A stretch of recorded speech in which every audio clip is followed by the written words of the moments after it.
کہ اس دنیا میں جو کچھ تمہیں ملتا ہے تم اسے عزت مت سمجھو، یہ امتحان ہے، اور اگر کبھی تنگی آتی ہے اسے ذلت نہ سمجھو، یہ بھی امتحان ہے، یہ برابر ہے۔ یہ تم نے اسے عزت سمجھا دھوکہ کھا گئے، اس کو ذلت سمجھا دھوکہ کھا گئے، چاہے توحید انٹیکٹ ہے آپ کی، لیکن توحید جو ہے وہ تو یوں سمجھیے کہ جڑ بنیاد ہے نا ہدایت کی، اس سے اوپر بھی تو منزلیں ہیں ہدایت کی کہ نہیں؟ یہ امتحان ہے۔ ایک لفظ جو کامن ہے، اذا مبتلاہ ربہ فاکرمہ، جب اسے ابتلا میں ڈالا اور ابتلا میں عزت دی، دیکھیں اب کرتا کیا ہے، صبر کر، یہ شکر کرتا ہے، اپنی جو بھی ہم نے اس کو نعمتیں دی ہیں وہ حقداروں کو ان کے حق ادا کرتا ہے کہ نہیں کرتا ہے؟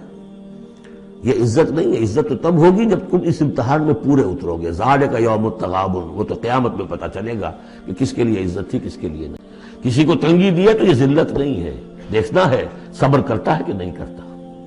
کہیں یہ بالکل مستر ہو کر اور اپنی عزت نفس جو ہے ہتھیلی پر رکھ کر لوگوں کے سامنے مانگنے کے لیے تو نہیں نکل جاتا، پتہ چل گیا نا۔ تو یہ امتحان ہے۔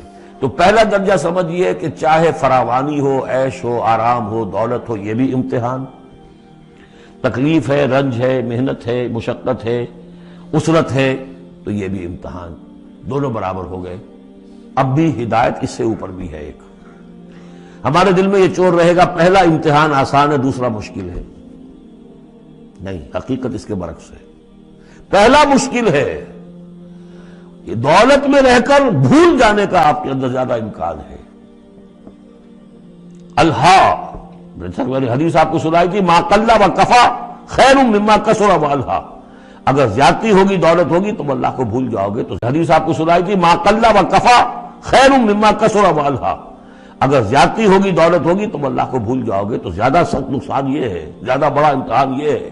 اور اگر ناپ تول کر مل رہا ہے تو ہر وقت اللہ یاد رہے گا، یہ ہلکا ہے، اگر حقیقت وہ بھاری ہے۔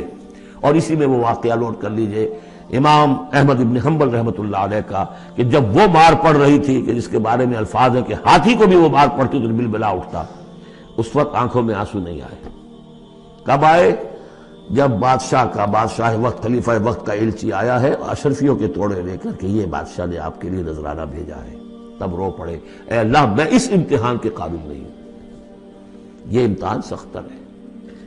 تو یہ ہے درجہ بدرجہ، لَتَرْكَبُنَّ طَبَقًا عَنْ طَبَقٍ، تو ہدایت کے بھی یہ درجے ہیں۔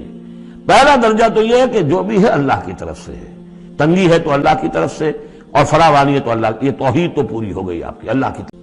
فَأَمَّا الْإِنسَانُ إِذَا مَا ابْتَلَاهُ رَبُّهُ فَأَكْرَمَهُ وَنَعَّمَهُ فَيَقُولُ رَبِّي أَكْرَمَنِ وَأَمَّا إِذَا مَا ابْتَلَاهُ فَقَدَرَ عَلَيْهِ رِزْقَهُ فَيَقُولُ رَبِّي أَهَانَنِ كَلَّا، لیکن چونکہ تمہاری ذہنیت یہ ہے، لہذا تمہارا طرز عمل کیا ہے؟ بَلْ لَا تُكْرِمُونَ الْيَتِيمَ، تم یتیم کی عزت نہیں کرتے، وَلَا تَحَاضُّونَ عَلَىٰ طَعَامِ الْمِسْكِينِ، تم مسکینوں کو، غریبوں کو کھانا کھلانے پر ایک دوسرے کو اکساتے بھی نہیں ہو، خود تو کیا کھلاؤ گے؟ اس لیے کسی اور سے اگر کہہ دیں گے تو وہ پلٹ کر کہہ دے گا تم کیوں نہیں کھلا دیتے، لہذا بہتر یہ ہے کہ خاموش رہو۔ وَلَا تَحَاضُّونَ عَلَىٰ طَعَامِ الْمِسْكِينِ وَتَأْكُلُونَ التُّرَاثَ أَكْلًا لَمًّا، اور تم چاہتے ہو کہ ساری وراثت اور میراث سمیٹ کر تم ہی ہڑپ کر جاؤ۔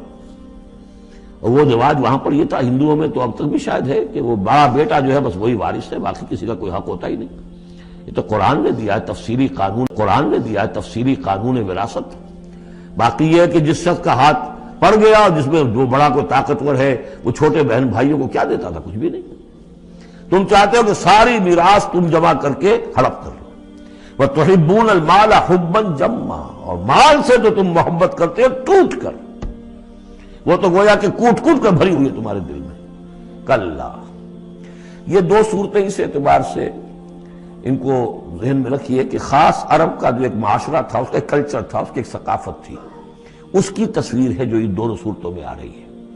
ایک ان کا اپنا ثقافت کا، ان کا ماحول، غریبوں کو کھانا کھلانا یہ ان کے ہاں سمجھا جاتا تھا اچھا کام ہے، لیکن یہ کہ جو لوگ دولت کی محبت میں مطلع ہو گئے وہ کیسے کریں گے اس کو؟ اور جو بھی وہاں پر ہو رہا تھا، زوردار جو بھی ہے طاقت والا سب کو سمیٹ لیتا تھا۔